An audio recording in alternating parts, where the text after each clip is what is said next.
Yo, these trades is getting ridiculous. Yo. But what's good, Step Crew? We back with another video. Like I said, we got another crazy trade. This time it's gonna be with De'Aaron Fox and Zach LaVine. Let's get to it.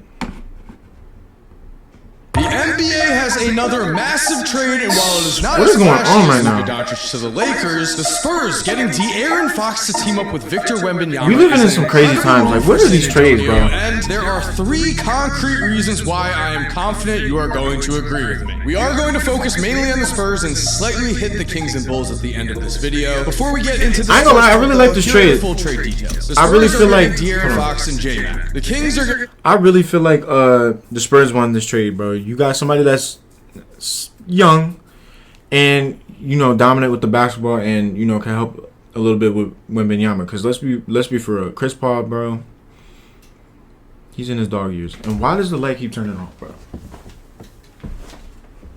There we go. But yeah, like I said, yeah, this is a crazy trade, and he can help out Wembanyama a little bit and just probably take him somewhere in, like, not finals. Obviously not the finals, but like maybe second round, first round, possibly Western Conference Finals. I don't know. Maybe I'm tripping, but I really feel like this is a W trade for the Spurs, but Sacramento, we're not going to get anything from Sacramento. 3 first-round picks. One is actually a Sabonis got to step up, though. Protected pick from Charlotte, the 2027 pick from the Spurs, and a 2031 pick from the Timberwolves, along with 3 second-round picks. While the Bulls are getting Zach Collins, Trey Jones, Kevin Huerter, plus their own 2025 pick back from the Spurs. I ain't gonna lie, I feel like these trades are going to bring back the NBA and the viewership. We're out here avoiding sleep. Yo, step away from this. Get you NBA trade deadline videos. So, like, you all up in my face, dog. Move back. I already look like a Zoom call. Subscribe and turn on post notifications. That way you do not miss an NBA trade deadline video. Looking at the Spurs, this is a legit A+ of a trade. I am not seeing any risk. I'm only seeing benefits. And again, I have 3 concrete reasons here. Reason number 1 for why this is an A+ trade steal. De'Aaron Fox gives the Spurs a top 20 talent to pair with Wemby to launch their team hopefully into the playoffs. This is a great trade. I love this trade. Contenders for by far the best. Future. Fox is a lightning quick guard who is a pick and roll menace. He is going to be a great fit with Wemby in San Antonio, and he has been consistently playing at a high level for a very long time. In the last 5 seasons, from the ages of 23 to 27, Fox has averaged 25.1 points, 6.1 assists, and 4.2 rebounds per game, and in that time period, he was an All-Star and 3rd-team All-NBA. In his only playoff series against the Golden State Warriors in 2023, Fox stepped up and averaged 27.4 points, 7.7 assists, 5.4 rebounds, and 2.1 steals per game. The Kings took the Warriors to 7 games, but unsurprisingly, because it's the Kings, they did lose. And if you're going to pair a 7'4", never-before-seen type of talent in Victor Wembanyama with someone, it's going to be an elite pick-and-roll guard. That is exactly what Fox has proven to be this season. He's generating 1.07 points per possession out of the pick-and-roll, and he also has an effective field goal percentage of 57.8% in pick-and-roll situations as the primary ball handler. That makes him 3rd in the NBA in points per possession and 1st in effective field goal percentage out of any player this season, averaging at least 7 pick-and-roll possessions or more. The Spurs know what they are doing here, and if we look back at Fox's college days, we find that De'Aaron gained the reputation of the ultimate. Spurs is going to be a problem. I'm not gonna lie. If they get that chemistry down packed, bro, and they fully develop together as a team, bro, oh my lord, this is going to be a problem. Like, yo, viewership better go up, bro, because these trades are not made for 16, he was matched up against future number 2 overall pick Lonzo Ball when Lonzo had all of the hype in the world, and Fox scored 39 points on Lonzo's head in a Kentucky game. Then, after losing in the Elite 8, he cried in the locker room, which shows just how much he loves his teammates and how much he wanted to win. Only then De'Aaron Fox band they play on the same team? Basketball purgatory. He was drafted by, at the time, the worst franchise in basketball. I'm sorry, Kings fans, I'm just being real. Before their 2023 playoff appearance, I ain't gonna lie, man. I feel like the Kings are never gonna win a championship, but yeah. I feel like I feel like Adam Silver is making these trades, bro. Because think about it. Viewership is going down. That's like the major problem in the NBA right now is viewership. And I feel like they're just doing this just to get attention. It makes sense. The Kings had missed it really makes sense. 16 seasons in a row. De'Aaron Fox, because that Luka and AD trade was their franchise cornerstone, random, along with Sabonis. But Fox has been there longer. He has gone through the struggles. I cannot wait to see him. What was it, like a Saturday or Sunday, bro? Like we was all having a calm Saturday, Sunday, bro, and all of a sudden we wake up and we get a Luka text talking about, oh, he getting traded. Like what? Second-year basketball players we have ever seen. He is so good that the Spurs cannot possibly tank. This roster is already 21 and 25, which means not possibly tank. This roster is already. Spurs is number 12. So I feel like at the end of the season they should be like at least number. Now that they got De'Aaron Fox, probably like number 8.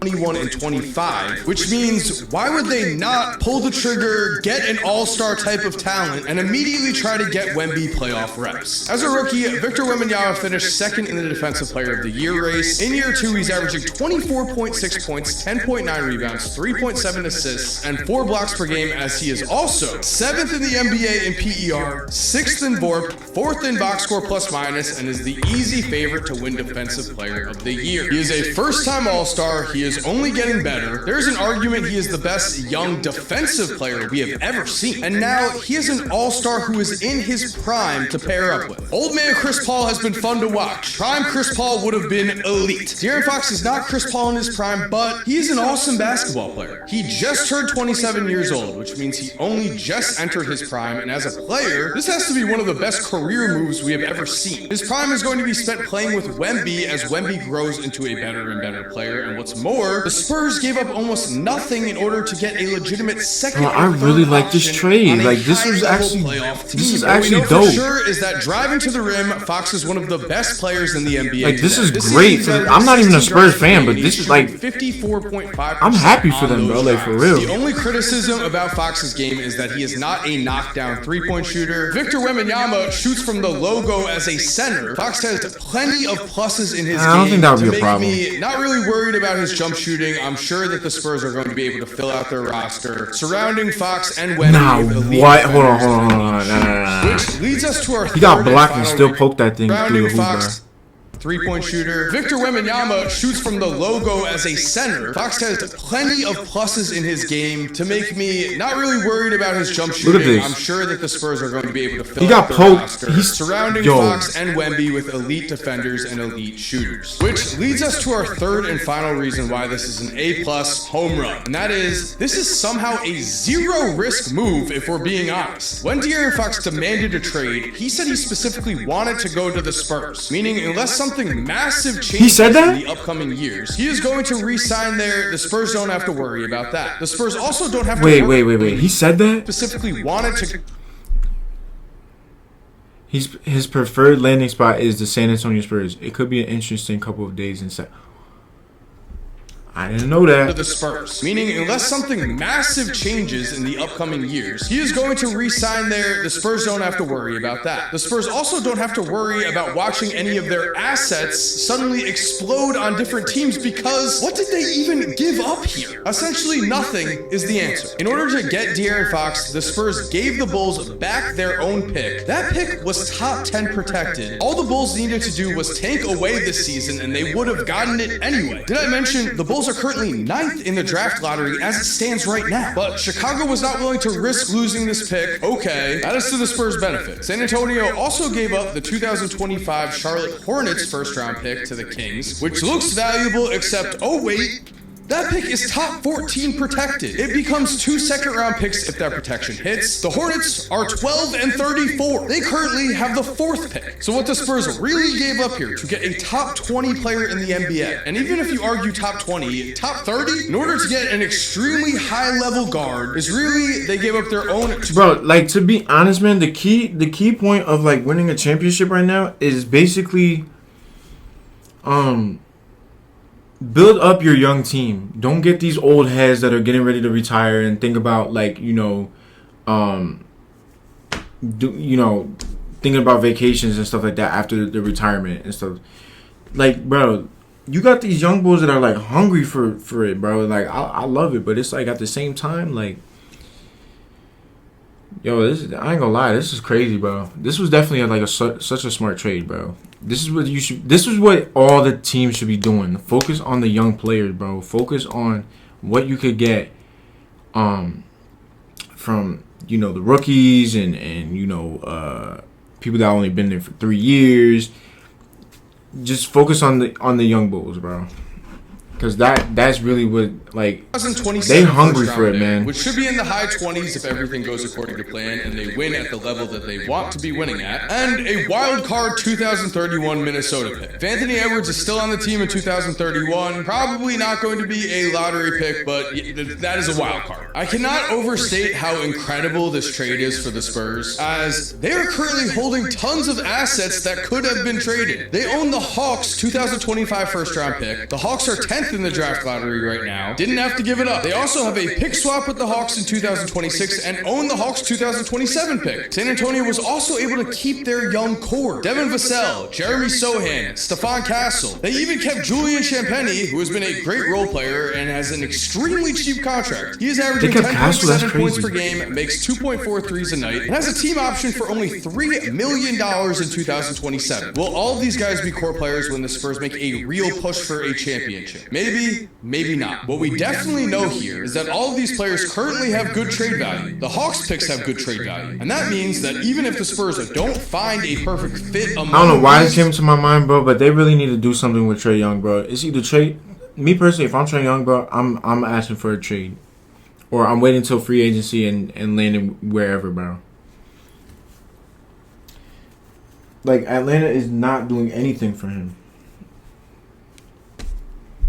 It's insane, man. The Spurs themselves are still a big player in the trade market. They are going to be able to make another big move if the time comes. As for the Sacramento I know that was off topic, to but me, this is confusing. that came to my mind, and I just had to say something. In an something. ideal world, when you make a trade, you are either creating a contending roster right away. You are creating a future contending roster, or you're bottoming out and just rebuilding. The Kings are doing none of those things. Sacramento currently sits at 10th place in the Western Conference, and they are choosing to fight to make the playoffs. It has been said by many people that the worst thing to be in the NBA is a middle-of-the-road team, one who is not in real championship contention but never gets a good enough draft pick to get a future franchise player. That is what the Kings are currently choosing to be. And if the season ended today, the Kings would have the 12th pick, and guess what? Their first-round pick this year is top 12 protected. It will go to the Hawks if it falls out of the top 12, so you could definitely make the argument it was in their best interest to lose a few more games this season and try to lock in their pick. Now, Zach LaVine is a great basketball player. I do not want to take anything away from him. If anything, I'm kind of disappointed he's not going to be playing on a more competitive roster. Zach is an injury risk, yes, but he's also averaging 24 points, 4.8 rebounds, and 4.5 assists per game this season. For Sacramento specifically,